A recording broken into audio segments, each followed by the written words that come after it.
আমার এই সোনার বাংলায় সত্য বেশি দিন চাপা থাকে না, খুব তাড়াতাড়ি উদ্ঘাটন হয়। ডিবির ভাতের হোটেলে জোর করে ছাত্রদেরকে ভাত খাইয়ে স্টেটমেন্ট নিয়েছেন আপনারা। এটা আপনারা বুঝতে না পারলেও সাধারণ মানুষ খুব ভালো করেই বুঝতে পেরেছে। একটা কথা মনে রাখেন, জ্ঞানী লোকের মুখে বলে দেওয়া লাগে না, ইশারাই যথেষ্ট। যেদিন আপনারা ছাত্রদেরকে জোর করে ডিবির হোটেলে ভাত খাইয়ে স্টেটমেন্ট নিয়েছিলেন, ঠিক সেই দিনই ওই ছাত্ররা পায়ের আঙ্গুল এবং নখের আঙ্গুলের মাধ্যমেই বুঝিয়ে দিয়েছিল, প্লিজ সাপোর্ট দ্য স্টুডেন্ট। এটা হয়তো বা বোঝার সামর্থ্য আপনাদের নেই, কিন্তু বাংলাদেশের প্রত্যেকটা স্টুডেন্ট এবং বাংলাদেশের প্রত্যেকটা অভিভাবক ঠিক সেই দিনই বুঝে গিয়েছিল।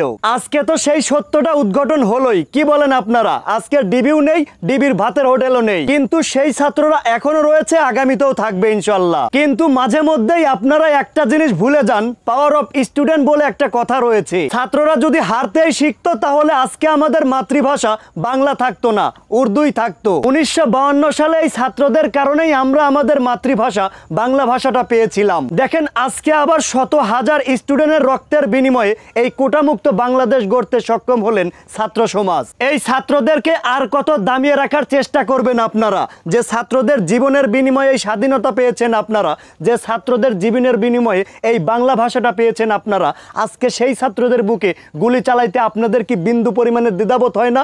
আপনাদের বুকটা কি কাঁপে না? এই সমস্ত ছাত্রদের বুকে যে আপনারা গুলি করছেন, তারা তো নিরস্ত্র, তারা তো খালি হাতে দাঁড়িয়ে রয়েছে। আপনারা কেন সেই সমস্ত ছাত্রের বুকে বুলেট নিক্ষেপ করছেন? আপনার ঘরে আপনার সন্তান কি একজন ছাত্র না?